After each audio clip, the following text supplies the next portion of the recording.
back. Full house today, man. Yeah. Nice and warm in there too. Thank God. Feel like old times, man. We got the whole kicking shit bang here, man. Yeah, for sure. Yeah, it feel good. Man, Good to back? see you, You man. back or you gonna disappear on me? Again, man? I'll be here, man. Yeah, all right. I just gotta, you know how it go. Yeah, word. All right, man. Another episode of the Vision Podcast, a.k.a. Shawnee vs. Todd. Oh, my God. No, we're not doing that today. I'm not going to let y'all do that today. It's inevitable. No, Oh, but we Lord. got a peace treaty going on right now. We good, right? Yeah, You love your brother, man. Say you love your brother, man. I love you. You go ahead and say it. Oh, she needs some of that water now. Nah, it's gonna be a good one today, man. Got a special guest today. Got my man, Pastor Kenny. What's good, man? I just, Yeah, just doing what's right, trying to help somebody here and there, you Yeah. know. Just trying to do what's right. Yeah. That's it. we gonna get into it, man. Tiff, Hey, you here? I'm here. Ah, Ah, how you feel? I feel good. How was your weekend? My weekend was good. Yeah. What did I do this weekend? What we do this weekend? I Um, forgot. we kind of just chilled out. You know Yeah, what I'm it saying? was a chill weekend. Yeah, but No shopping, Tiff? I'm on Not punishment. physically. Not for you. Oh, nah, he ain't been shopping. Okay, great. Yeah, I'm on punishment until Yeah, I'm right. going this weekend coming up though. See, yeah, about that, How was your weekend, we'll Shawnee? talk. Text me and let me know what happens. I will. It was good. You was OT. How? Where was you at? I was in Atlanta. Now, why was you out there? Why was you out there? What was going on? I went to see my kid, Okay, and I went to a wedding. wedding. Okay. Yeah, I saw you. You looked halfway decent, nigga. I cleaned up nice. That's I crazy. cleaned up nice. Yeah. I saw the pictures, man. Nice dress. You look like a human. You look pretty cool. This way. I am. I look like a nice middle-aged lady that I am. Nah, but you had a good time though. Yeah, it was beautiful. Okay. How was your weekend, bro? Man, my weekend was good, man. Shout out to my twins, Kayla and Kiara. I went down to Indiana and popped on her. She had a little concert. Okay. My daughter sang, so it was dope, man. Dope, It was dope, good. dope. It was good. So you had any gigs? Yeah. Okay. I had to leave right back and come. As soon as I got right back, I went straight to the gig. Yeah. So yeah. Yeah, So my weekend was cool, man. Shout out to Buck, man. He was here a couple weeks ago, and he told me about this men's meeting that they have on Jefferson. Oh, did you go? Yeah, I went. Oh, 618. It was nice. really dope, man. I'm glad I went. I told him I'm definitely gonna try to make it like every week if I can. You know, Yeah. so what? Every week that they have it, it's every other week. All the way. Yeah, the way, yeah. Super dope, man. It's real dope to see, like, with some young dudes there, some older cats, my age and things. And it was just dope to be able to have a room full of men sitting there, Yeah, just that's discussing. You know what I'm awesome. saying? It's super dope, man. It was definitely therapeutic for me. You know what I'm saying? So I definitely will be returning, man. It was really glad dope. I love that for you. Yeah, Glad you went. yeah, that's dope. yeah. It was dope. How was your weekend, bro? Super duper, man. I look forward to Sundays at church, pack house. I pastor Cold Spring Bible Chapel, a real Yeah. church for real people, and I'm just happy, just to be able to make a difference in the lives of people. Our motto is don't fake it till you make it, keep trying till you get it right. And so we just comfortable with who we are. Yeah. We don't try to be, better than anybody. We don't try to, supersede who we just happen to be. We just live life, and try to live life abundantly, But, we love the Lord, and to the best of our ability, we follow his commandments and his statutes, and his precepts. And it's just exciting, to see the growth of my church, sure. and the things that we do in the community, which Don't are, jump ahead. I phenomenal, got some questions for you, man. Just So- phenomenal. Let me do my job, man. I was Let me just, do you, man. I wasn't gonna go there. I was just saying, it's just excited, man. It's Nah, exciting it's all time in good, my man. life, We're gonna chop it you up. So I don't know if you was able to catch, what I'm saying, any of the podcasts and see how it flow, but usually when we have guests on here, we like to go back. You know what I'm saying? Because everybody see who you are today. They see me, doing this, music, whatever the case may be. See Shy DJing and, so forth and so on. You know what I mean? But they don't understand it was a backstory to how all of this happened. Facts. So here we like to just, what I really like about this setting is that, because I know you, but I don't know you. So it's like, after, people see you get interviewed, you know, I want the people that think they know you to know you a little bit more. You know what I'm saying? If possible. So yeah, man. So let's start in the beginning, bro. Let's go to the very beginning. So, how was life like for you? Like growing up, like It was terrible. Terrible. I came from Alabama, you know, to live with my mom. Me and my sister, we spent the summer of '85 in Buffalo, New York. You know, we come from a real rural town called Bruton, Alabama. They make Lackawanna look like a big city, so that's how rural it was. We grew up in rural Alabama. You know, the whole county was 5,000 people in the whole county. You know, one high school, you know, in the county, one middle school, one elementary school. You know, and but we lived a life of Raleigh. My grandmother was well off, and so we came up here to spend. You could just turn it off, yeah. So the thing about it is, we came up here, and it was the summertime, and it was lit. 1985, Buffalo, New York was lit. You know, it was crazy. You know, you had the NY boys, you had the state boys, and you know, we came in the summer and we stayed for a while, but then we came back, you know, that winter, and it was like the movie Breakin' or B Street. Cats had the bombers and you know, the Goose Downs, the Ep10s. You know, I mean, it was lit. Girls with the big earrings, you know, looking like MC Light. You know, the parachute pants. You couldn't go back to Bruton, Alabama after that. There was no way. You know, and then they had penny candy. You know, down south with no such thing as penny candy. You had slices of pizza. There was a Domino's or a pizza. You get a big slice pizza for like 50 cents. You know, and so when I came here, I went to the Perry Projects, and the Perry Projects was like the South Bronx. You know, everybody was getting money, and then you would cross over that Louisiana Street Bridge, and you would be in the town gardens like Queens and Harlem, and they was lit. You know, Wiz and Cheap Shot and Matt Lowe and you know Zay, God rest his soul, Sean Parks, Wordy Word. I mean, these dudes was like the dudes you saw on TV. Right. Couldn't go back to Bruton, Alabama, but my mom was in her active addiction. She was an addict, and I went from the honor roll to the jelly roll. You know, I was an athlete. I played baseball. I actually played in the Little League World Series tournament. You know, we lost to Crestview, Florida to go to Williamsport. And, you know, we traveled. We had a good time. But when we came from having everything to having nothing almost overnight. You know, no food.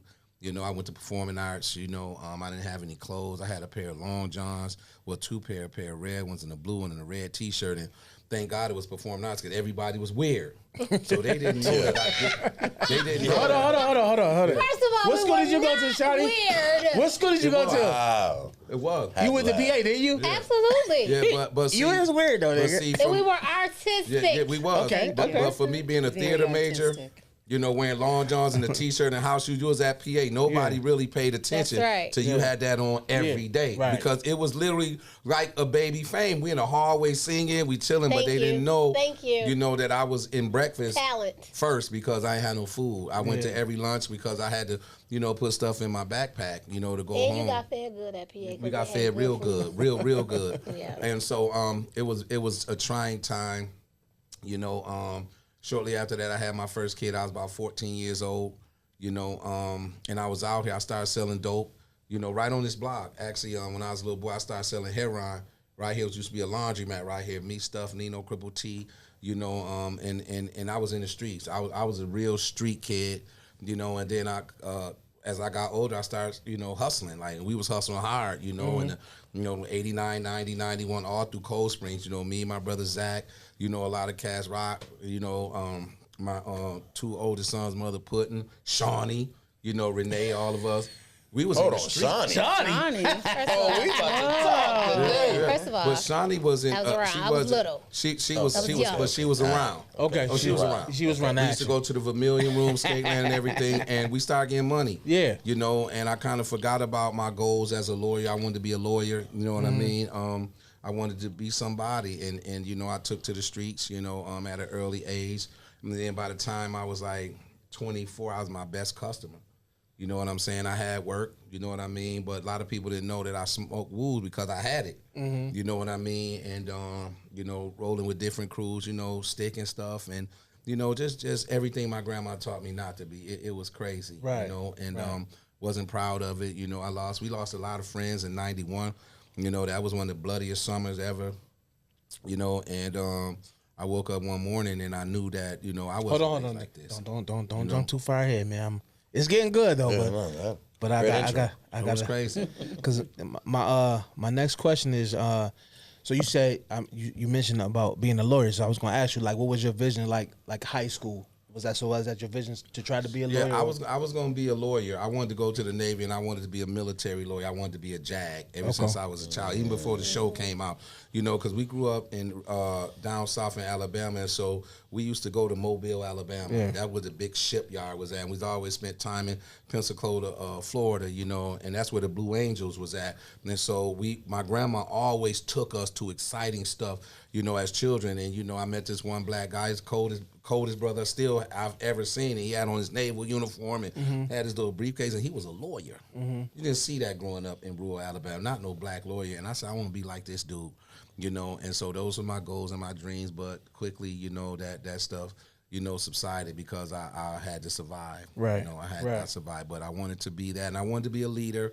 And I knew I was going to grow up and lead my people in some capacity. That was always in me. As I was a little boy, I used to have a dream that I would be standing in a podium and be people. It was a black and white dream, though. And it was people all around me, and I was just standing on this podium. All you seen people was smiling and clapping. I used to have that dream all the time when I was a kid. So I knew that, you know, one day, you know, I was going to lead my people, but it was a time in my life where I didn't even think I was going to make it to live to see the next day, you know. But my goal was always to be right and do right. Yeah. So that leads me to my next question. So what was the pivotal moment in your life when you realized you had to give it to God? So I had two sons, Kenny and DeAndre, and DeAndre had sickle cell anemia, you know, and full-blown sickle cell SS, you know, that's my 30-year-old. And I knew that I could not leave him here. You know, I knew I could not put that burden on his mother, putting, you know, Watan is her name. And so August 18th, 1995, he was born in 95. And so he was about 3 years old, and he had a major sickle cell crisis. I went to Atlanta, caught myself going to Atlanta to get my life right. I went back down there and started hustling harder than ever. I was in the 5 Point Flea Market bleeding it. You know what I'm saying? Then I was at Old National, the Candler Mall, you know what I'm saying, East Point. I was just everywhere. So I said, you know what? This backwards. So I came up here, and she, you know, had this baby and 3 years old, and I said I gotta change my life. So I was partying all night. You know, I was sniffing, smoking, just out here wild. And I woke up. Well, matter of fact, I didn't wake up. I ain't never go to sleep. And I was just looking in the mirror. We stayed right there on Wolders and Utica, Rare and Utica in the back house. And I just looked at myself, and tears started running down my face. You know, and I said, this not me. You know, I'm not a robber. I'm not a killer. You know, I'm not none of this. You know what I'm saying? I'm not a fiend. So I remember right here at 1333 Jefferson Group Ministries. That's where my mom went. She had about 7 years clean at this time. So I just left down the street right from where we at, and I walked into Group Ministries, and Pastor Boyd was there, and he was like, it's Juanita's Boy, y'all. And y'all start hugging. That's going to be the name of my book when I finish it, Juanita's Boy. And said, it's Juanita's Boy. And it was like, how you doing? I was like, man, I've been smoking, man. They was like, nah, because I kept my fronts up. I was still, you know, all right looking, you know. And then I showed them my thumbs and my tip of my fingers. And, you know, from that oil, from the coke and the weed, you know, my thumbs was like raw. And I showed it to them, and they just hugged me, and I just broke down crying. You know, I was done, you know. And they said, you know, we're going to get you some help.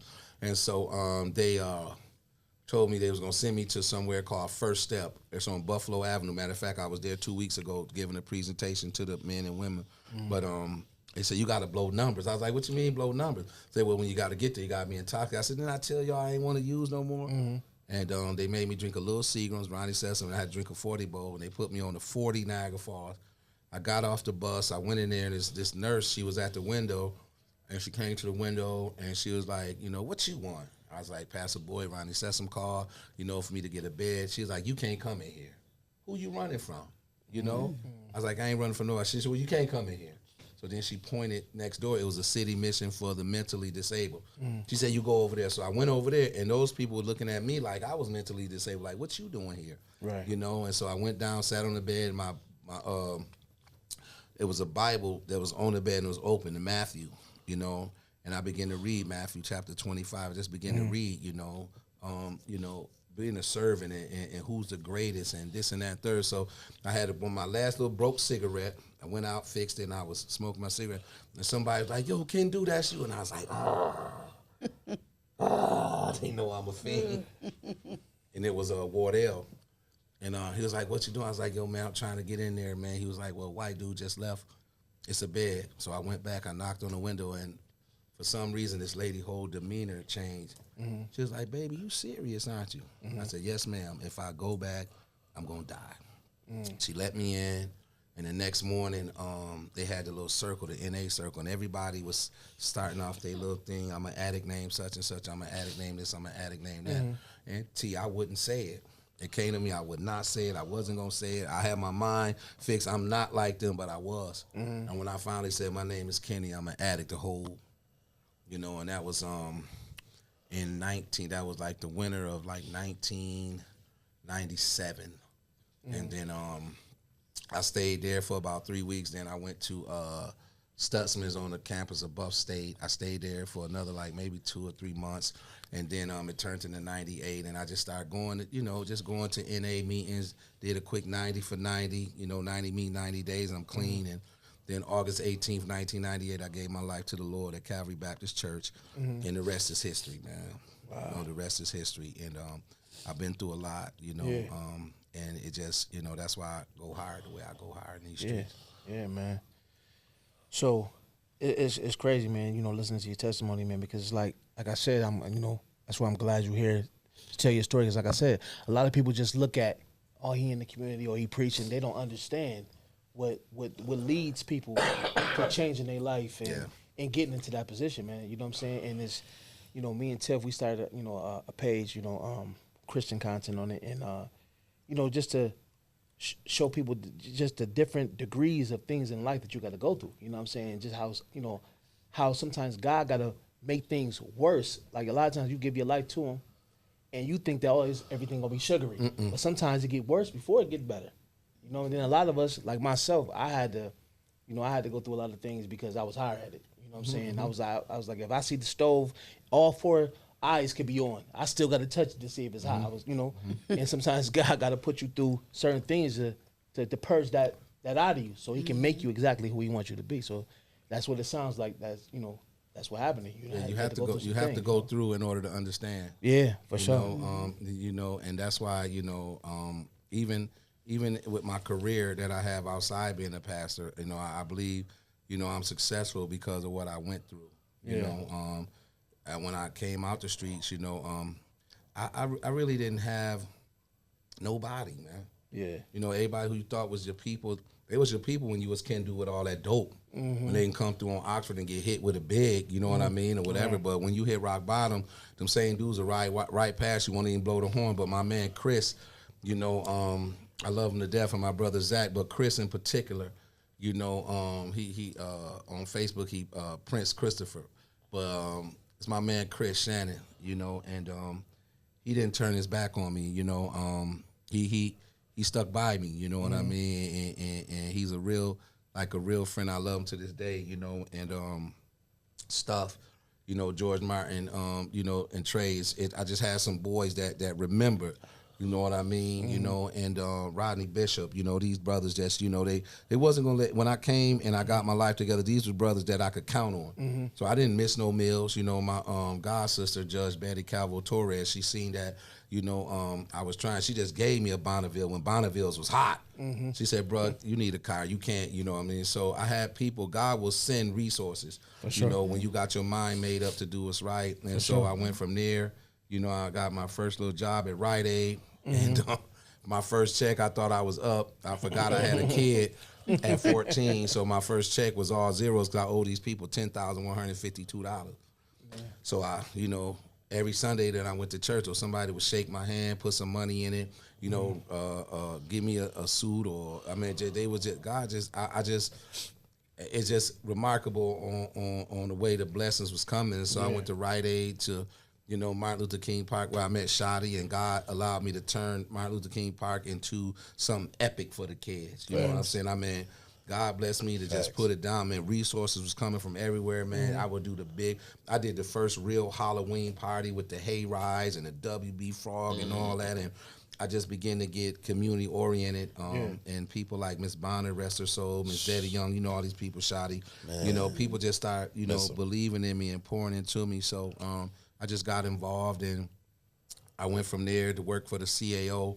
I was the director of neighborhood services and community engagement. And so Mr. Harry, who's my godfather, I was like, yo, man, I want to make more money. I want to raise. He said, well, go back to school. I only had a high school diploma. So I went back to school. I got about 3 degrees now, you know. And so I went from there. I got recruited by the mayor to be the director of youth and recreational programming for the city of Buffalo. Yeah. And I did that. And Shadi will tell you, got all the community centers up to par, brand new glass rims and basketball courts, wooden, computer labs. You know, I started putting together after-school meal programs and stuff for the kids. So a lot of stuff you see now, God allowed me to put it in effect. And so 2 years ago, I got a call about a position with Erie County, and the county executive recruited me, and so now I'm commissioner of youth services for Erie County. Nice. That's dope. That's dope. And it's so phenomenal. I do that in the church, in the same detention centers that we went to. You know, I oversee that, and I oversee youth services. You know, especially specialized secure detention services for Erie County. You know, and programs for youth as far as reentry and aftercare. And so in that, and then, you know, pastoring the greatest church besides your father's in the city of Buffalo. So, I mean, if we're going to shout out churches. Mount Olive. Yeah. That was one of my first mentors, Pastor Gillison, God rest his soul, and Dwayne, like my brother. And so one thing about it, you know, God will, you know, he will bless you. And I knew in my heart I was destined to do something. And so, you know, I practice humility, man, but we doing our thing, man. You know what I'm saying? We out here helping clean up what we help mess up. That's what's up. And so it's our fault. The reason why these youth act the way they act, you know, it's our fault, you know, that they don't have, you know, a sense of fear. You know, it's our fault that, you know, they have lack of respect because they saw us. Yeah. You know, it was a taught behavior. They didn't just wake up the way they were. They saw the people who they looked up and counted on behaving in that manner. And so we see a product of who we are. Wow. You know? Do you find that people in church like judge you? Everybody judge you. They can lie and say they don't, but you know, in my church, you know, we don't judge. Like I you know, on first Sunday we have our first Sunday, but Shawnee, I jump up in the pulpit like this. You know what I'm saying? Because it's people want to be able to relate. And it's about the word of God. You know what I'm saying? So like the book of Jeremiah, you know, he says, God says he not concerned about what's outside. You know, this is from the Lord. You know, he judges what's inside, you know. And so, you know, people judge you, but the word says that your gift will make room for itself, but it also says your works will speak for you. So they can judge and they can hate, but then they can see what you do. They can hear what you say, but then they see what you do. And I have so many people coming up to me just apologize. Man, I owe you an apology. And I'll be like, why, well, such and such said this and such said that, man. I'm glad I got to know you for myself, man, because you all right. I say, yeah, I know. Right. But you get judged, and you get judged by church folk more so than that's why way I more people from some because brothers like us, you know, myself, Ty, Shoddy Body, we intimidate people because of our realness. You know, we're very intimidating because you can't come sideways because we know the Lord. You know what I'm saying? We exemplify godliness, you know, in our character and our behavior and our mannerism. So we don't have to dress it up with a shirt and a tie, you know, and some United Men shoes. We don't gotta. We don't need that. You know what I'm saying? Because the things that we do, you know, exemplifies what our heart is all about. Right. You know, but they will judge and because they're afraid. People are afraid of authenticity. They're afraid. They scared to death because they know when you're around Kenneth Simmons, you better come correct because he's not afraid. You know me, Shawnee. I ain't afraid of nothing. You know what I'm saying? It's something, you know, positive going to happen or something negative going to happen, but it depends on how you bring it to us. Right. You know, but I live my life, you know, the way God says, you know, he said the greatest among you will be the servant. I'd rather be a servant. Right. You know, what you do for the least of these, my brethren, you do for me. You know, that's how I live my life. I literally pray for my enemies. And I got a few. And I ain't never did nothing to them. Right. But every morning I call their name out. Right. And I ask God to bless them and their families. And then when they see me, I make sure that I smile. I even walk up to them and shake their hand. I know you ain't right. I know what you said, and the reason why you're looking at me sideways because you want to, you can't figure out why I ain't say nothing to you about it because you know why God got that. Yeah. And so I'm gonna keep showing you godliness, and the more you hate, the more I'm gonna love. You know, the more you disrespect, the more I'm gonna respect. You know, and so that's why God blesses us the way He is. So let me ask you this: what has been the hardest thing you had to face as a pastor so far on your journey? Like, what's the Heartbreak.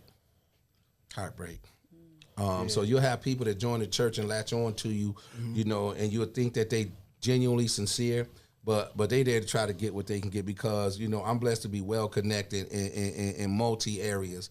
You know, my arms stretch all over, matter of fact, the country. You understand? And so you'll have people, you know, that'll come around, but then if it's something, like say if you try to, you know, correct them, you know, or if you say no, you know, you'll be done poured everything into them, they'll up and leave, you know. But it's good that day because sometimes, you know, you ask God to show you, and when he show you, you don't like what you see. I swear you don't. You know, you ask him to tell you, but then God, I ain't really trying to hear that. And he been showed you these people, but I use this analogy, you know, because David said in Psalm 23, my cup runneth over. But when you understand the significance of the overflow, a cup always sit on a saucer, right? When you do it the way it's supposed to be done, right? And when your overflow begins, that overflow falls in a saucer. So we got a lot of saucer cats around here that's trying to catch your overflow. You understand what I'm saying? Yeah. But then the overflow go from the saucer onto the tablecloth. Got a lot of tablecloth people. And then it falls from the tablecloth to the floor. And you got some people just around trying to, you know, catch a blessing. But I've experienced heartbreak, you know, from people who you have been a blessing to. You have paid their rent, you know what I'm saying, their car note, you know, when they got their sons out of jail, hell, when they got them out of jail, you know, got them good jobs and all that, and people will, you know, they'll turn their back on you, you know, and then they'll team up with your enemy, you know what I'm saying, to try to, you know, make it look like you somebody other than who you are, you know, and you'll be like, whoa, and you know, I used to, you know, I used to go on Facebook and just blast cats. For real. And to pull up. Like side of Tyler, like, yo, I'm right here right now. But you know what? That's not godly. Yeah. So what I do, I learned from Pastor Prison, don't even give it that energy.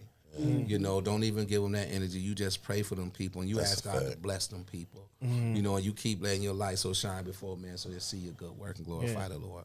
But yeah, there's been many a days, you know, that I have, you know, sat there and cried because, you know, but God removed all them people and he'll remove one and 5 will come.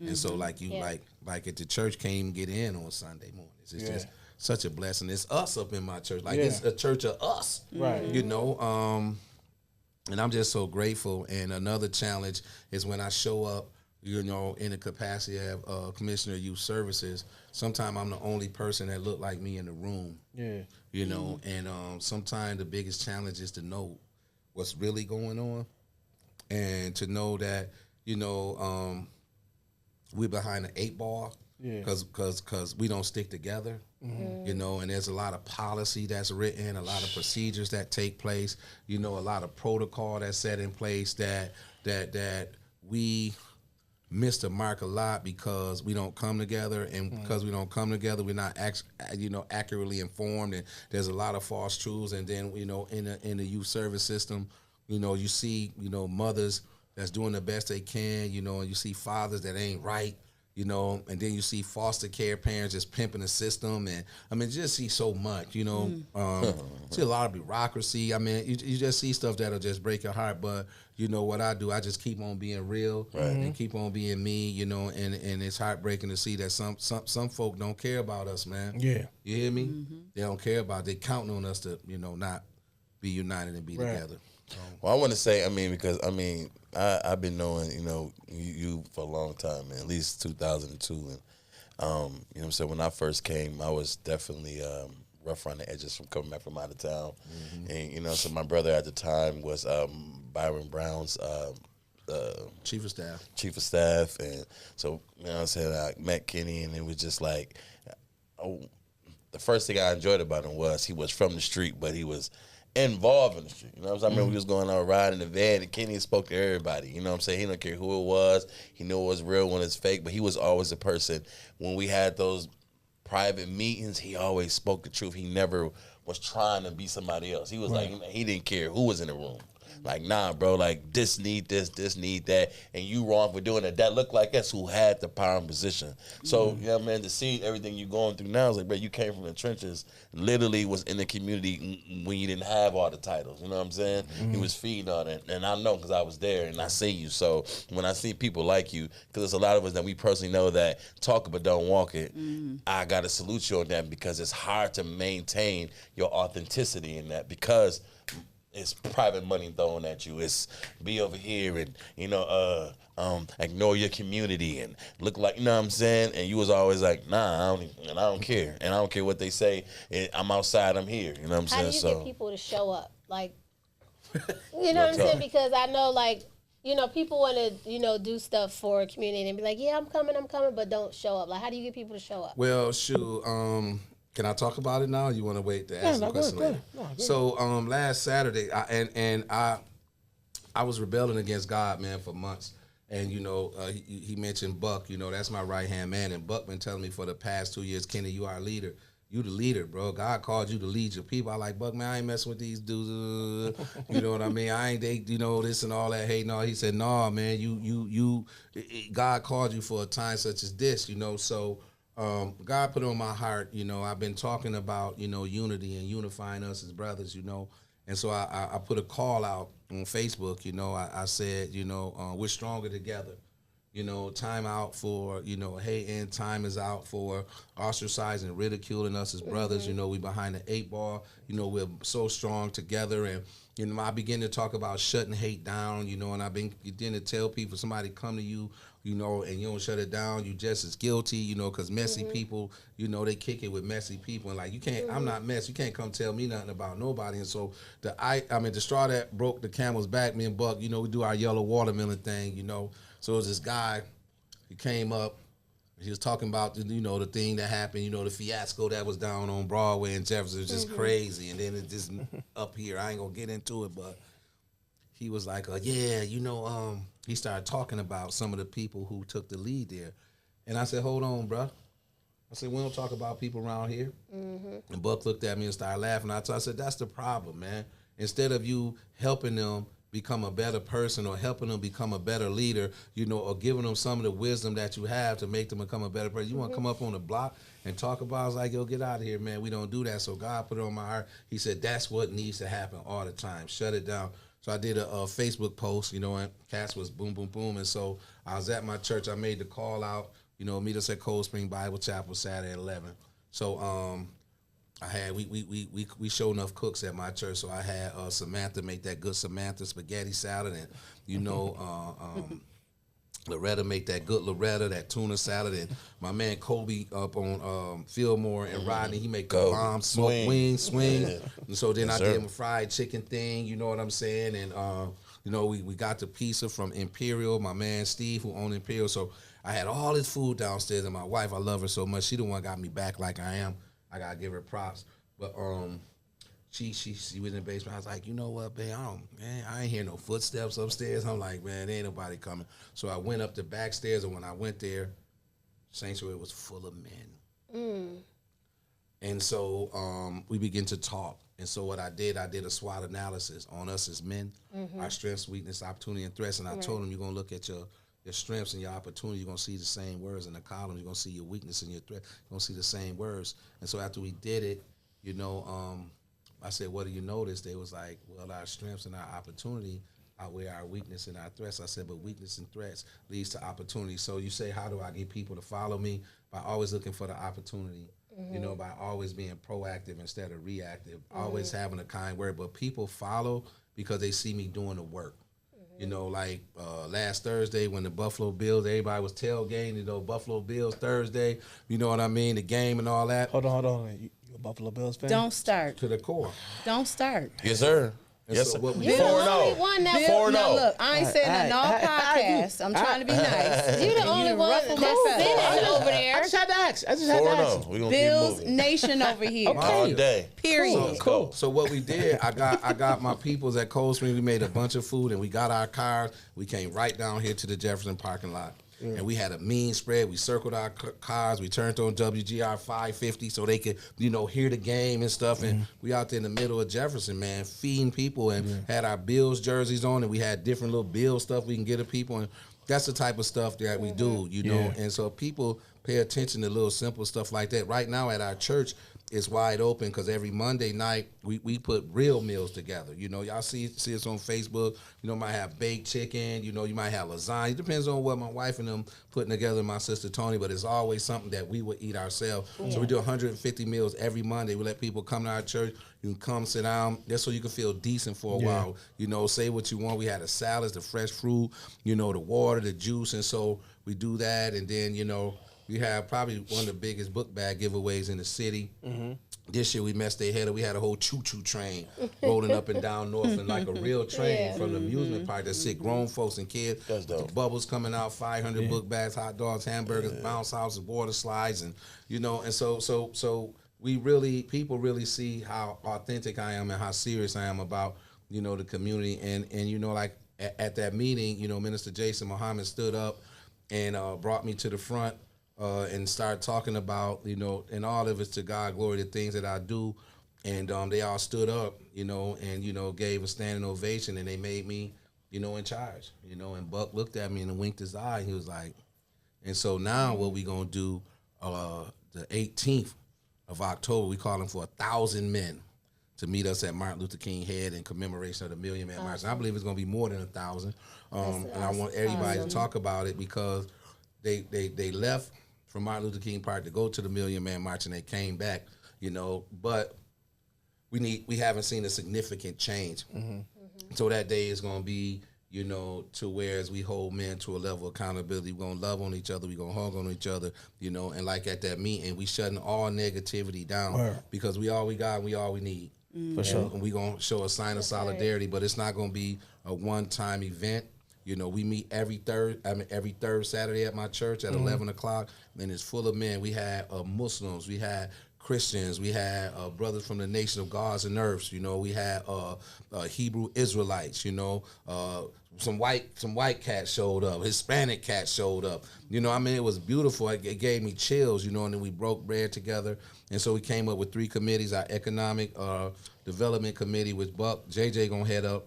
And so with that community, they're going to teach brothers how to get LLCs, the importance of credit repair, how to have personal credit and business credit, how to leverage both of them to raise your credit. We're going to talk about what real equity is all about. We're going to talk about why you shouldn't get a DBA. Like stuff that real stuff. And then we're going to have the political piece, which I'm a mastermind at. I've been doing it for years. Actually, I was a zone chairman for a long time. And so I'm going to show people that our vote, and politics is local, so I'm going to teach them about election districts, and how to obtain a zone, because you have to be involved. And the committee men are the people that appoint the zone chairman, right? Because you actually get elected to be a committee person. It's not a paid position, but you represent, a specific area in the Democratic Party in your election district. And they elect zone chairmen, and the zone chairmen, when you see somebody say endorse Democrat, they get endorsed by the zone chairman. So just think, if we can control, it's 10 black zones, just think if, brothers like us can control 4 zones. That's your city jobs, your county jobs, your state. Am I telling the truth, Shadi? That's your federal jobs. And so we can't allow people to dictate the momentum of how fast we're moving or where we're going in our community. And then we're going to have a neighborhood revitalization. Mr. Damian Billingsley is going to head that up. We're going to revitalize block clubs, start up block clubs, neighborhood watches, and we're not going to do crime watches. We're going to do community policing, and take care of our own. We shouldn't have to go to the police to call. We should be able to say, hey, they ain't right, stop it. And so we trying to do some things like that. All right, I'm going to piggyback off what you just said, because no, go ahead. You got one? Yeah, go ahead. What do you think about how the east side of Buffalo is changing with the population of new Americans? We'll just say that. I think it's ridiculous, right? And the reason why I say not because of them, because of us. Those same buildings were here before they got there. Them same storefronts was here before they got there.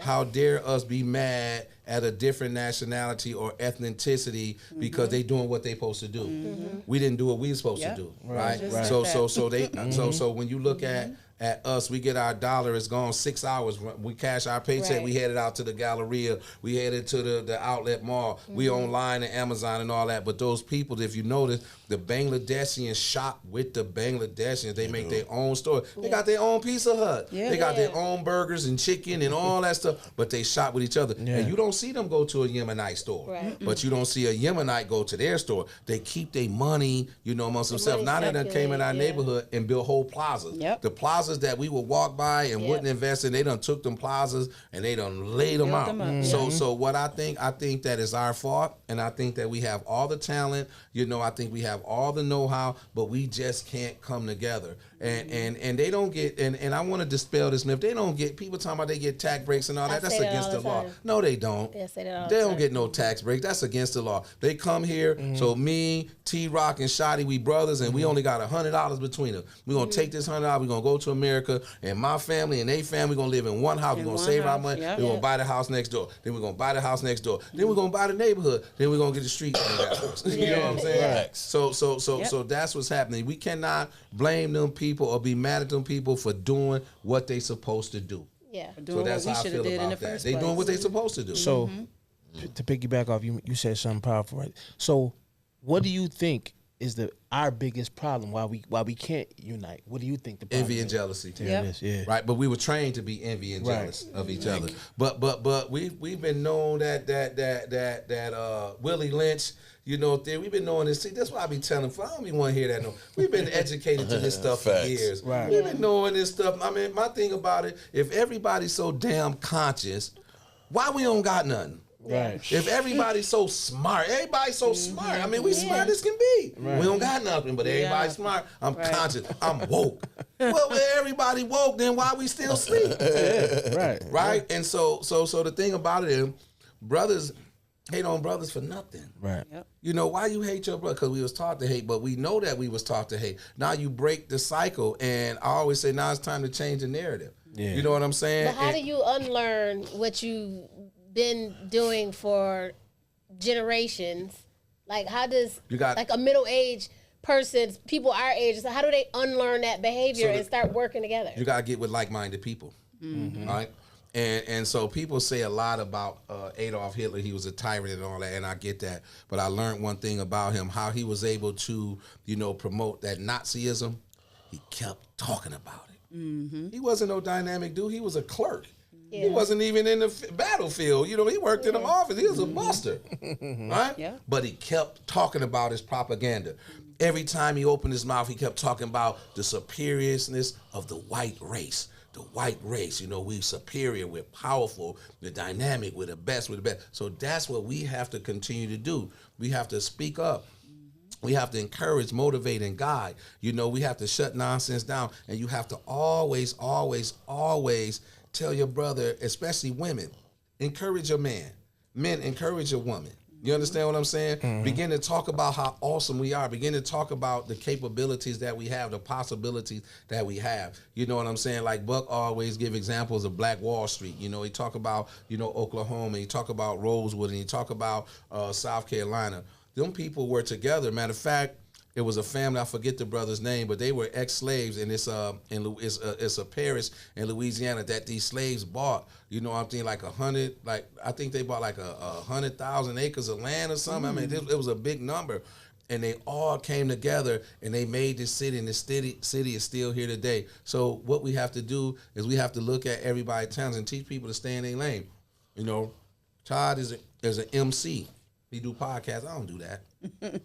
Why in the heck am I going to start another podcast? Right. Why don't just support Todd in what he do? You know what I'm saying? I might make good pizza. If you don't make pizza, don't try to open up no pizza shop. Concentrate on your chicken wing, because that's what you do. Right. And we began to help each other and enhance and help brothers become the best they can be. So that's how you do it. I mean, sometimes it's the company you keep. Sometimes it's the people that you're around. Sometimes it's the things that you listen to, the things that you pay attention to. For sure. So I tell my shorties, if you want to change the way you see things, you got to change what you're looking at. Right. That's a fact. Huh? If you want to change the way you think, you got to change what you think about. Yeah. You understand what I'm saying? Yeah. And so that's how we'll see a paradigm shift with us when you promote love. You talk about love. You talk about brotherhood. You talk about camaraderie. You know what I'm saying? You talk about the things that we need to hear. I don't want to hear about the white man this and the white man. We already know that. Yeah. Truth be told, there's no. I deal with white people all the time, and that no white man has ever done me as wrong as one of my brothers. Yeah. My word. Can I tell the truth? Yo, listen, That's the truth. No, you're I right. said it last week. Shawnee kind of got him when I said. I didn't get on you when you said it. I asked you why. Here she go. I couldn't even get my point out. Because You I already asked on you me. why you. Because he left the hood and moved to Wheatfield. I did. So he thought that was leveling up, like he could level up in Buffalo. If I could buy the house next door So- to you, I'm moving in next door. So I asked him why. But he asked me, did black people, what did you ask me? No, I said, and like he just said, the only time I've ever had like a physical altercation or beef, it's only been with people with my skin color. who look Like like I've been out you. there for 20-something years. I've never had an issue with none of them out Well, there. they look at me funny when I drive out there, so I don't know if that's So true. that's just you. I don't know if You that's schizo. true. You But, nuts. I don't know if that's I have true. to. My dad moved on Killian Road. He lives in the town of Wheatfield too. Okay. Killian Road is kind of like on the border of Pendleton and Wheatfield. You know. Okay. And so when my father Paul, he moved out of there. He moved out there like Shuki was born to. He moved out there like 1999. Okay. And he was the only black person on that block. He was received. Like, I mean, they showed him, so they call him Paulie. I'm like, who is Paulie? He's like, it's me. You know what I mean? Paulie? And so it's the atmosphere and it's the environment. It's not so much that you're trying to move away from your people, but Yeah. but I don't deserve to live in Amherst. I gotta be subjected to living in. I mean, I don't deserve. No, I didn't say don't that. deserve I to asked see you a- why. You said something different than he said. You What I said you thought said? that was like leveling up. No. You no. did- If you're gonna quote me, Rewind quote me the correct. tape. If you're Rewind gonna quote the me, quote me tape. correct. That's That's not what what I you- said. you just I said. said no. I'm gonna tell you exactly what I said. What did you say? All right, this is what I said. I said, growing up, we watched cats get some paper and move to the big house and things of that nature. So I was just following suit, thinking, and then you gotta understand, I told you this too. Don't forget this point. I was married at the time. Yes. And wifey, that's what she felt. She felt like, yo, we got these boys. I don't want them subjected to the things that we were subjected to. So we felt like moving out there would be a better opportunity, better schooling, and all. And that's real. It is better schooling, better education. It's a fact. It is because my son Shuki was going to Buffalo Public School. They gave him an IEP, right? When I moved out to Sweet Home, I took Shuki out to Sweet Home. When I got there, Shuki was in the 10th grade, going to the 11th grade. He had 6 credits. Shuki graduated on the honor roll, the vice president of his senior class. You understand what I'm saying? Because he went out there and them people taught my son. You understand what I'm saying? And they was telling my son that he was remedial. I'm like, my kid ain't remedial. And I'm not taking nothing from anybody, but I'm like juvenile, man. I'm moving my children out the hood. I'm up in the woods. So my rebuttal to that was, so why you just didn't move to North Buffalo, or why you didn't just send your son to a different school, or why Why didn't it rain today? I'm just asking why. just saying, I'm just asking why.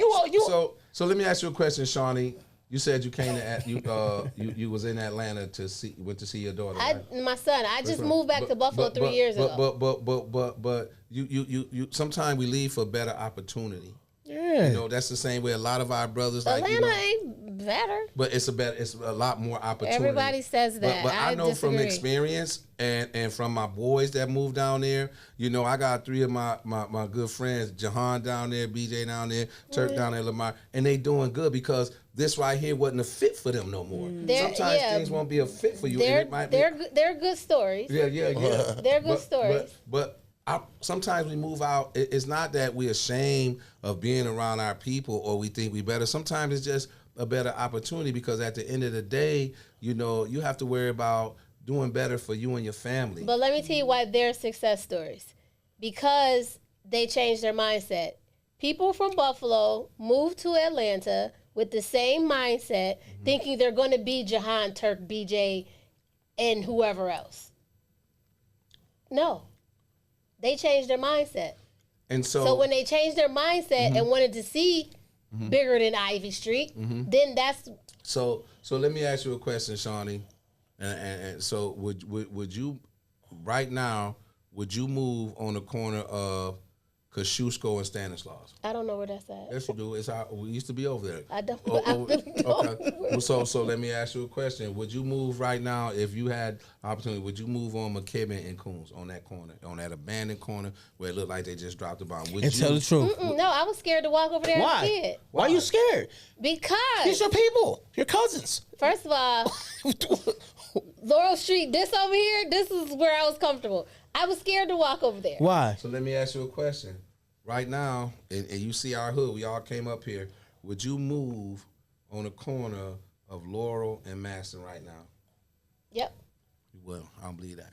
I would. Let me tell you why. Yo, Because I see the new houses over there. They're nice. But what if it wasn't the new houses? With a new house. Like I see how they trying to clean it up. So there it is, trying to clean up. But there's certain areas, certain places were not cleaned up. So should we be subjected to that? It's not saying that we think we better. But see, for me, you know, ghetto ain't where you live at. Like you said, it's your state of mind. Mm-hmm. But I don't fault a brother. You know what I'm saying? For moving, you know, somewhere where he can raise his children without having to worry about them going to the store and get jumped. So that's why it's important for us as brothers to change that, because it's my goal to make our neighborhood like Amherst. I was just about to say that. But you got to have that mindset. I was just about to say that. And so in order to do that, we got to come together as a people, because nobody's going to invest a business in a neighborhood where there's a high crime rate. Right, where property value is down. So the reason why it's crime rates and property value, because it's our fault. Right. So in order to make a difference,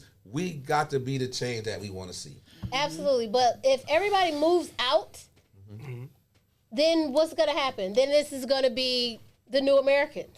If you, and you're going to take Tiff with you, if all y'all move out, Well, see, our goal is not to move out.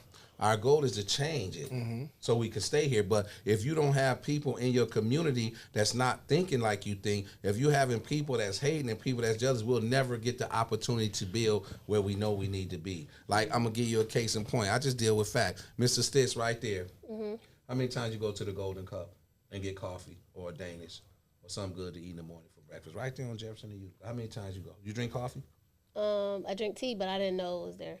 But this your I just moved back. You just moved back when? I moved back 3 years ago. 3 years ago, you just moved back. Right, but I don't know where everything is at. Don't you start today. I only eat at Black restaurant. Don't you start today. Okay. You want to eat What where? neighborhood you I live in North Buffalo. But you don't live on Jefferson and Utica? Yeah, you don't live on No, Jefferson. but my mother is. Why don't you live on dope? My mother is. Why don't you go get a house on dope right now? I looked at a house off of dope that I wanted to buy. Way up dope. No, near Villa. Get a house on That's dope. way up dope. That's not way up. That ain't dope in Burkhardt. No. Yo, Kenny, I deal with this every week, No, man. but Every week I deal with this. Thing. I would definitely like help and volunteer and do what I gotta do. I volunteer at a I don't volunteer. I'm on a board of governors right now for a charter school that invest in the little black boys in that school reading above grade level. And that's the reason why I wanted to join that board, so I can be a part of the education to help the wider young. But my thing is, even though I'm not going to live on those streets, I would definitely move back on Delavan in a heartbeat. Would you live on French and Kerr?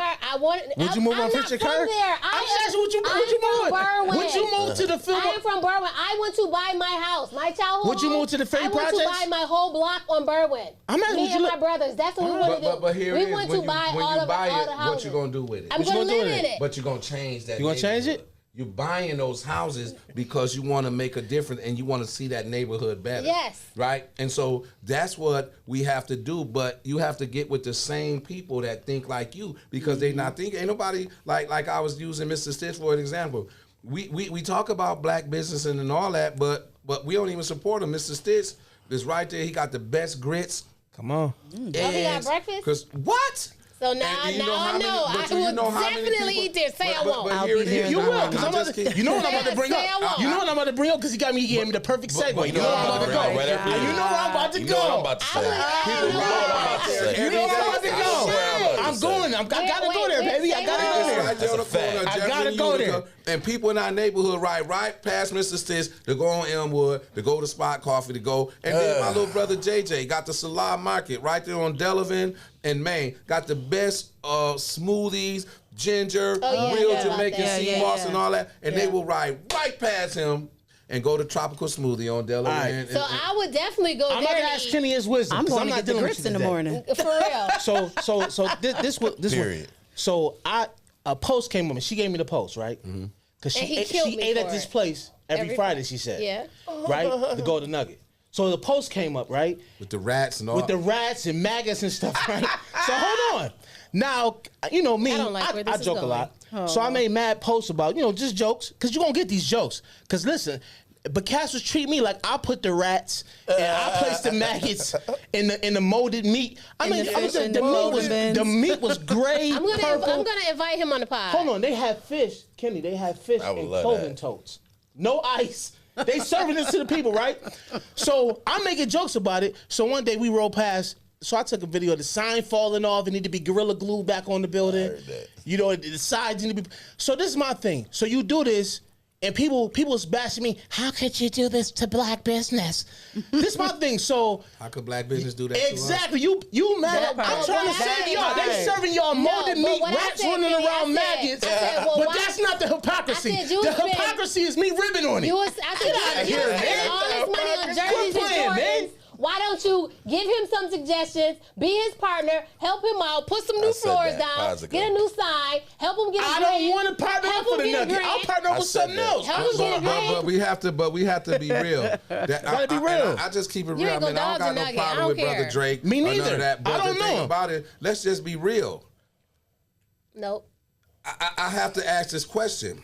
As a black business, so my restaurant is the Loud House. I pump up Tim Love all the time because they got a steak so crazy you can cut it with a spoon, right? They got these sweet potato grits that's just ridiculous, right? But it's good quality, right? Yes. So here I am, a business in the community, and I know what I got's not right. Right. It's not right. Right. So that mean my heart ain't right. Right. That mean my motives ain't right. I'm about the dollar. I don't care I don't care if you get E. coli or Ebola or whatever it is. But do we know if anybody said something to say? I want him to come on listen. But why should somebody have to say something to you when you already know it? Yo, if you went to the Loud House, to introduce me to it. If you went to the Loud House, you know how I eat there all the time. I'm just saying. Now me, you shot. You know how we sometimes we break bread at the podcast. We go to the Loud House, we go eat, and we got to kick rats while we eating. You don't Are kick you going rats. back there? You don't kick rats in a Nugget, okay? First of all, you don't. They say MC Light was kicking rats during her performance. Stop believing. You believe I'm everything just telling you what they said. They said she was performing Roughneck and kicked about 8 rats. I want somebody She definitely said she's not coming back to go to Nugget. She said the fact that she was there in the first place is crazy. But the thing about it, when you have somebody that is nationally known like that, and they say they not coming back. It speaks to the ownership. But my thing, I just keep it real. I don't got no problem. Keep it real, because it's just like me running that detention center. The first thing I did when I got there, I changed what they was feeding them kids. Because it was ridiculous. It was I wouldn't feed my own children. I got them new socks, new drawers, new sneakers. You know what I'm saying? Now I'm getting them. They not wearing jail suits no more. They wearing khakis and polo. You know what I'm saying? Because I'm thinking about if my child was here, would I let them eat that? So my thing with a business like that, I'm not gonna eat it.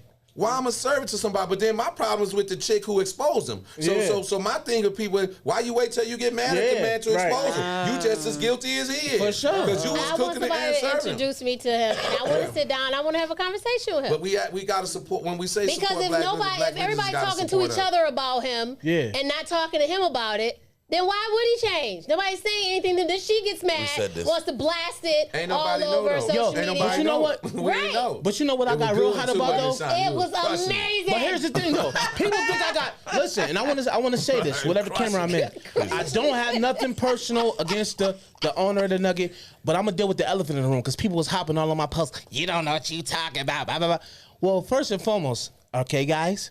let me tell you this, guys. My family used to own the Nugget. My cousin was Wallace, right? Mr. Wilder. All right. Yeah. So when my family had the Nugget, wasn't ran like that. First of all, it was still the same aesthetic. So let's It could be not. the same aesthetic, but it Let's wasn't not. ran like that. It wasn't rats. It How wasn't you rats know? and maggots in it. Because I How you was know? The because aesthetic was was family. for that time. Yes, though. I was It there. was for that The time. kitchen did not change that bad. Shawnee, you just mad because you got some kitchen fly was library in your not- stomach the right kitchen now. did not change You need to go that get a blood bad. test. I done told you No, already. I'm You fine. wildin'. You I'm ate there for how long? For the fine. last 3 years, you I ate there every have. Friday. I did. You need a blood test. And I pray over my food. Okay, so And so now God that put we the on this subject, nourishment in my body ahead. from because I'm the about to kitchen. say. Go ahead, go So now ahead. that we on this subject, Go ahead, all right. go So ahead. what if you got a place? You know what I'm saying? And I ain't gonna throw Shiny 2 under the bus, but a little bit. So what if you got a place that's nice on the inside? That's, I mean, the food is good, everything is good, but it's in a bad area that you consider bad, then you don't show up to that, right? So I be having. Time too. Hold on, no, hold on. Don't keep talking. You know what I'm talking about? Hold on, because I'm gonna say. Hold on, because I'm about to go there. Yo, you gonna go over me? Listen, I listen. ain't getting there. No, listen. So let me say It it. started with time. Everything started with me. So you know what I'm saying? Shout out to my buddy Candace and you know what I'm saying, and Dodge. They got Jenny's 1149 East Ferry, right? So they literally that's at East Ferry in Nevada. They literally took the time to It's nice in there. Before they opened it. They remodeled everything. It is nice in It's there. nice. It is. Very It is. nice in there. Good. It is. The biggest thing is people like, I don't want to go over there because, you know, I'm scared. It's scared. Well, we do got to go from the lot to the door to get in, though. But listen, But though. I didn't grow up over there, right? I didn't grow up. where is it at? Where's Nevada It's and at Ferry? East Ferry in Nevada. Oh, okay. Right there in the corner. Okay. That's just It's, not listen, where I want I've to been hang DJing out. there even before COVID. Since we come, we ain't had a fight or argument there. Across from the corner store. Right. Yeah. But They people got will some go to fire the Golden ribs. Nugget where guns have went in there. People have gotten shot. And people will stabbed. go on on Broadway. People have died. And but you don't want to come to a place that had no incidents. That's crazy. And it's not dirty. It's not- very it's clean, not- very Time out. aesthetic. Food on I'ma top, show and you it's a good something. vibe. I'm gonna show you something. That's in the hood. That's in the hood. But we don't want to go to it. But then we got a problem when we move away from that. No, now. I'm glad that they did. It's really nice inside. It is there. nice. And Shy's a great DJ. Yeah. Like it's amazing. But that's just not, even as a middle-aged woman, that's not my neighborhood. I will go on Bailey and Delavan to a club any day, all day, before I go on Ferry in Nevada, just because this is my where I feel comfortable. This about is you, where Tiff? my Would you- people are. How do you feel about going to these inner city gatherings? I don't mind going to them. It's the people that get on Yeah. my nerves. Yeah. And the people That's in what there gets on my is nerves. ordered, Yeah. they Like I chill. don't mind those places. I'll go early, 5, 6 o'clock for happy hour, get me a little dinner, but it never fails. But But 10 if you go there and have a good time, We up or in you there. go there and Where it's the spot good, at? you're Yes. going back, right? Pastor Kenny up in there. Absolutely. When you doing it? But 10 or 11 Friday. o'clock, we up I'm in leaving there. Me and because First Lady, we up in there. I'm gonna text you. We coming. Yeah, but like I love stuff like it's that. Nice, Don't say I ain't come, man. I You did came come. one Don't do time. that. I It doesn't- came. Hold it's on. not Don't do crowded. that, man. Listen, I hold on. came, man. Don't do that. Kenny, Rock came. I came, man. Rock was chilling, but Rock was on that wall. Yes. Man. Now, Yeah, did I have a good time? Back against the wall. I'm like, Yo, you I good? play I'm the good. wall all the time, though. I'm always on the defense, though. Did I'm I always have on a the good time? defense. I You had a did. good You time. did. I had That's a not good true. time. We went to In Ty's we went to go defense. eat at Where? Remember who was here? I forgot who came in town. We went to go eat. We was on her. Oh, though. it was you comfortable. was comfortable over there. I was. Yeah, I was. you I wasn't was. like that. But hold on. Did you people Shani said she eat at all black restaurants? I do. No, I don't. lying. I can show you my DoorDash right now. I can show you my You DoorDash done right broke now. bread with me and shot Matt and we ain't at one black restaurant yet. Facts. Where's my Facts. phone? Facto. Facts. Because you niggas want to go to Vice and all these other places. I never picked Dice. You just sat here I would on go that to mic Hoagie in front of style. Pastor I would Kenny listen. and you lied. I did not You lie. said you eat at all black I said restaurants. I eat at all black restaurants and do every single week. Every single week. Do you eat I would show you with because us? I don't cook anymore. How many times you done broke And bread you with said your you don't brothers? go to Golden And I Nugget, would but show you you- ordered from. Remember, you was like, I order from Golden Nugget. I No. absolutely You do. said it, but remember, I was like, you gonna go. You was like, I ain't pick it going up. Are you but I eating there get this food. Friday? And Jenny's got food too, very good food. All right, I used to get the. I used to ride by when I was eating pork years ago and get the ribs.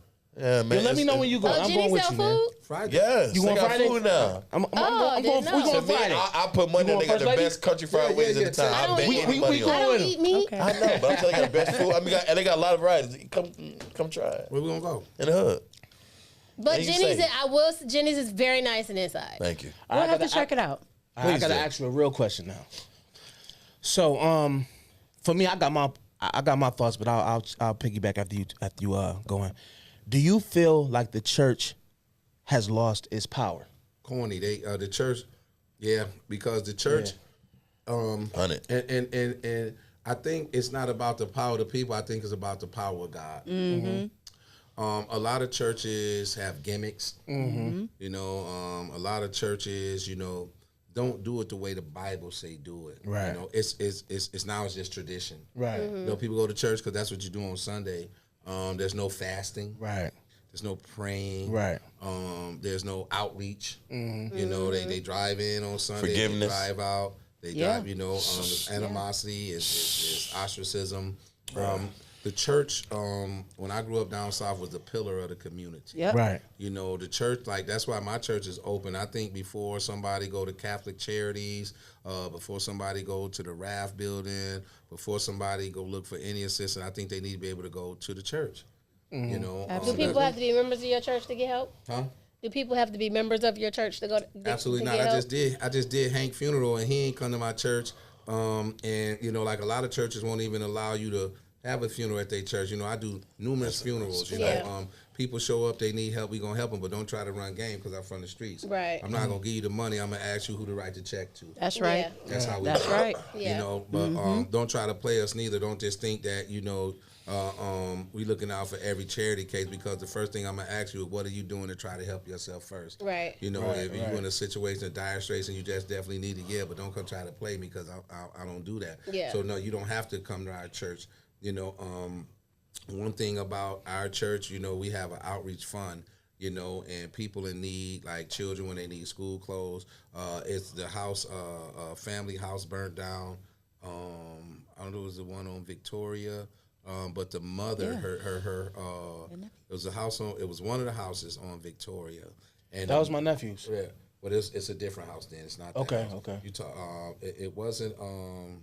What is the father of the house was a good friend of my uncle's. He's like a Doctor?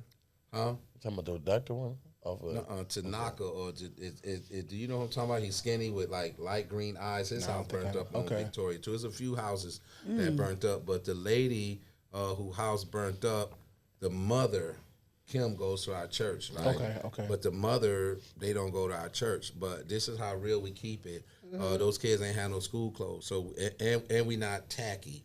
So what we did, we bought them. I'm talking about my church.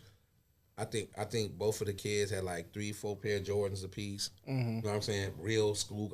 Real stuff like we buy our kids. It was Right. thousands of dollars worth of stuff, book bags, school supplies, and stuff like that. And they mama don't go to our church. You know what I'm saying? We have one of the biggest coat drives in the city, and you don't have to be a member of our church. We give and buy kids North Faces. We not tacky. Spider coats. London Falls, Right, Colombian, Okay. Wilson Leathers. You know what I'm Right. saying? We come correct. You know what I'm saying? And so no, I think that because it's God's church, I don't believe in denominations. That's why our church is a non-denominational church. You know what I mean? I believe that if you really, really believe, in the teachings of Christ, he says, what you do for the least of these, my brethren, you do for me. And he said, when I was hungry, you fed me. When I was naked, you clothed me. When I was sick, you came to see about me. When I was in prison, you came to check for me. And so that's the type of ministry we have. And I think that's why, it's so vibrant, and, it's probably one of the most progressive churches in the city of Buffalo, and we're growing immensely. I started with like 14 people. I got 217 people. Oh, that's good. I'm saying on roll.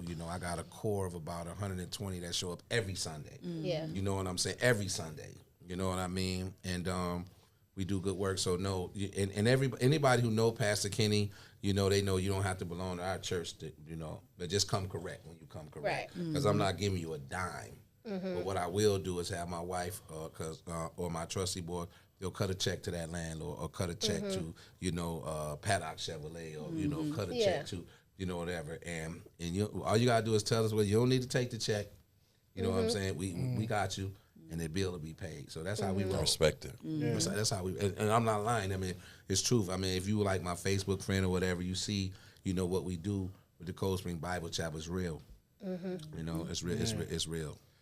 And I think, honestly, I talk to Tip about this all the time. Like, cats like myself and different cats that I'm watching now that God is raising up.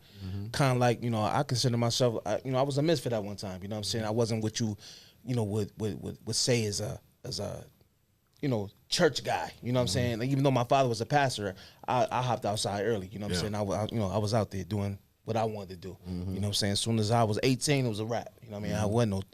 But when I look at somebody like yourself, they might be like, man, you don't look like no pastor, whatever the case may be. But I feel like God is raising up cats like us because, like you said earlier, it's relatable. In this generation, honestly, it requires real. It don't require all of that, So let me ask you a question. What does a pastor look like? I was just about to ask you that too. Right, and so that's the thing, because some The of man the in the meanest, robe or a low-down, suit. dirty, Right. people I have met was in the church. Right.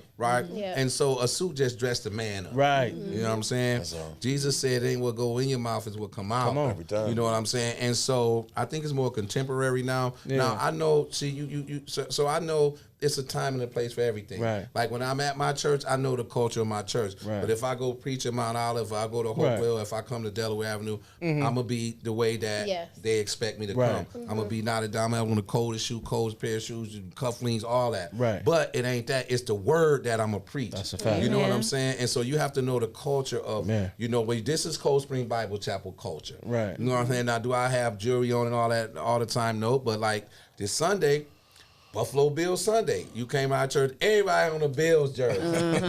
Go Bills. Right. We and because we have fun with So it. if I came in my Mahomes jersey, would I have been all right? You'll be sitting with Deacon Anthony Stokes. Okay, all right. Because that's my chairman of my deacon board. And every time we wear our jersey, him and Tammy, a little Anthony, Sit him on the sidewalk. They wear their Chiefs jerseys, and then Melanie and Cheyenne, they wear their Detroit Lion jersey. But we make church fun. Right. Yeah. So when you look at the book of Acts, right, and you see why the church blew up so fast, because it was the character of the people in that church. They were loving. They broke bread. They stayed in the apostles' doctrine. You know what I'm saying? And there was a love, and people noticed that love, and they wanted to be a part of it. And you have to understand it was something different. Right. You know what I'm saying? It wasn't traditional. You know what I'm saying? It wasn't the synagogue. It wasn't no Pharisees or Sadducees or Herodians or legalists. It was just average people just doing the best they can. Right. But they was loving on each other, and they understood, because when Jesus walked this earth, he wasn't around them people. He was up and down the shores of Galilee. Every time. That's where he was at. He was walking through Capernaum. Right. You know what I'm saying? You know what these neighborhoods were like? Them was the ghettos. Right. You know what I'm saying? They called him a wine bibber. They say he chilled with the publicans. You know what I'm saying? But those were the people that the king said, in the book of Acts, that has turned the world upside down. Right. It was people like us. You know Right. what I'm saying? Right. Because they were authentic. You know what I'm saying? And only thing they did, they just love God. And if you love the Lord thy God with all your heart, soul, mind, and strength, he said the second is like unto it. Love your neighbor as you love yourself. Everything else will fall in place. That's Everything. right. You know what I mean? So, that's what we have to. And it's a difference. Like you got a difference. It's church folk and then it's godly people. That See, I'm part. godly. I ain't churchy. There is Right. a difference. You know what I'm saying? It's a difference. You got, big difference. because Yep. church folks are church folks. They know the songs. They know the scriptures. They know when to say "Bobo Shanda Habasita Harabakakatapata," All of that. that. Yeah. and all that stuff. I They should've know bought a exactly Honda. when to say it. Yeah. I should have bought a Honda. I should have bought a Honda. And then it's all the same though. But it's all the same. How everybody speaking the same tongue. Yeah. Oh, Shadabaganda. Everybody, Like, everybody. Crazy. because it's a routine. And the Bible It's a says it's supposed to be a routine. translator. But it always. That, But, see, I wouldn't want to go there. But because yeah. he said because he said that's vanity and that's not of God. Yep. But see, you have to understand when they talking about that, when you see the first tongue, right? God allowed people to speak in a language that everybody could hear the gospel. That's right. That was those clothing tongues. So when they left out of the upper room, the 120 people, they were able to go out. They said, these dudes drunk. No, they wasn't drunk. They were under the Holy Spirit. And everybody was able to hear the gospel in their language, right? That's right. And then you have a praying tongue. That's right. Yep. You know, between you and the Lord. And so that's why some churches kill me when they say you ain't saved if you haven't spoken in tongues. Well, that's between me and God. That's right. It don't say that in the Bible. It don't. It says believe in your heart and confess with your mouth. Right? That's all it say, right? That's it. That's all it say. Right? That's all it say, right? But then when you go to John, 1 John, but it says that if you really love the Lord and you belong to him, you'll do what he say. Yeah. And that's what Jesus said, why call me Lord, Lord, and don't do what I say. Right. So the thing about it is, we give our life to God. Salvation is free, right? But after salvation comes deliverance. Yeah. That's right. You got to get delivered from your cigarettes, your alcohol, lying, gossiping. Yeah. You understand what I'm saying? All that. You got diabetes, you know you drink too many Pepsis, you know what I'm saying? Cigarettes, whatever the case may be. So people have to be real about it, and they have to do it the way the Bible says do it, because even Paul said, I prayed 3 times about this thing, man. Right. God said, my grace is sufficient, because sometimes God allows things that happen in our life to keep us humble. Right. You know what I'm saying? So we don't take credit. Like me, I don't take credit for nothing. Right. You know, I know I'm nothing, but God will allow things to happen in your life just to remind you of who he is every time, and who you not. And who's in charge. Can't nothing happen to you without his permission. Period. Ask Job. And so this is what I tell people about that. A lot of people, you got to really look at this Job. It said God was there with his sons. Is that what the Bible said? When in the book of Job, he said God was there with his boys. And who showed up? Satan. The Satan did. Because he was welcome. Yep. Yeah. Y'all missed that. Yep. He didn't just pop up there because you got to understand God was his father too. Right. Yeah. So he showed up and he asked, he said, where you been doing what I do? Doing what I do. Said like a roaring lion, I've been going up and down. I'm up and down. Seeking who I'm making And he said, have you tried my servant Job? He said, yeah, I could, but you got that hedge runner. Yeah. But God knew Job. Yeah. People got to understand God knew Job. And what made Job blessed at the end is because Job didn't compromise. That's right. He stayed faithful. Right. He kept believing, but he kept doing what was right. Right. That's why he was blessed, because he understood that the blessings was a privilege. Right? To be here on earth is a privilege. To be called a child of God is a privilege. Guess what? If God say, it's over, guess what? It was over. Like if I was to die right now today, I done lived a good life and I done been blessed so much, in these last, really 6 years since I've been married to my wife. But even before that, for where I come from, if he take me today, I'm good. Because it's his will. I love Jesus. I don't want to meet him right now, but if I just so happen it's time to go. Yeah. But see, and Pastor Kid, I'm happy that you said it, and that's how I feel about. And no shot at you, but people living in the wheat field or wherever the hell. If it's your time, whether you in Nevada or you in the best part, if it's your time, it's your time. You cannot get away from. Some people say, I don't do this. It don't matter. If God says it, that's it. Right. So I walk with grace. I walk with, protection and belief. And that's it. I'm not going to be scared. But God also I'm just tells not me, scared. Shawnee, you don't need to be on camera. He did say be wise of a serpent. Don't take the hand of God. Don't take it. You know what I'm saying? But at the same time, But God don't give us a spirit of fear. That's what at all. So power, love, and a sign. Fear is of the devil. Every time. But God also tells us to be smart and use wisdom. That's right. He tells us to be discreet. You know what I'm saying? He tells us, that we have to use discernment. Yeah. You know what I'm saying? And that might be shiny discernment. She don't got no business over there. If I see 13 Pooh Shiesties in the room, I don't know if I'm going in there, Kenny. Why? Because guess what? If I see him, I ain't going in there, and I keep it on me. Right. You understand what I'm saying? I keep it on me. Right. You understand what I'm saying? But if I ride by and that don't look right, I don't care how good the food is. I ain't up in there because you ain't gonna do nothing. I don't want to have to do nothing to them. Right. You know what I'm saying? So That wisdom part. say I don't got no business up in there because next to me I'm 52. The next to me oldest person is 39. I don't got no business up in there. Right. And you ain't never put up to Nevada and seen dudes with shiesties outside over there. Never I've one only time. been once. You don't know. So It's never nobody. I can't. Except across the street, the A-Raps. I can't confirm nor They be deny. chilling. They be outside. I be like, what up? I go inside the DJ. Yeah. But man. it's nice. All right, one last question, man, before we get up out. After it's all said and done, you know what I'm saying? What would you like to most be remembered by? You know what I'm saying? When it's all said and done, you feel like you did everything, and is life come to an end? What do you want to be most remembered by? Remember for? Unifying the brothers in the city of Buffalo and bringing about change. I want to be known for helping. Yeah, I want to be known just for being one of God's servant.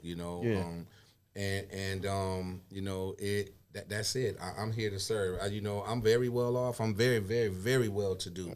I might not be a multi-millionaire, but I have been blessed. And the reason why I go so hard is because I know that for the grace of God, that's where I'm at. So I live my life every day to help somebody, not to have to go through what I've been through. So that's what I want to be known for. Man, Can I ask you a bonus question? That's good. Would you or have you ever thought about running for mayor? Shotty, people ask me that all the time. I know they do. That's what I'm asking. And I could have shook it up this time if I wanted to. Could have. But that ain't what God said right now. I remember I don't want, when Pastor Wingo, he was the Madison District Councilman, but you remember I got the nod first. I remember. And this person who I was married to, told me if I was to do it, she was going to leave me. And I don't know that, we laugh about that all the time. Sometimes people is put on assignment to stop you to getting where you get. But I had got the nod. I had got all the endorsements, all the elected officials, 2, 4, and 7 was saying Simmons next Madison District Council member. But it wasn't my season because it would have happened if that's what God wanted me to do. So, do I think about it sometime? Yeah. But I know when it's the right time, it's going to be the right time. Right. And if it's of God, He'll prepare the way for you. Yep. That's a fact. And so do I think about it sometimes? Yeah, maybe, I'm still, I'm not that old. Yeah. I got a little time to think about it, but when I'm coming, I'm coming. Right.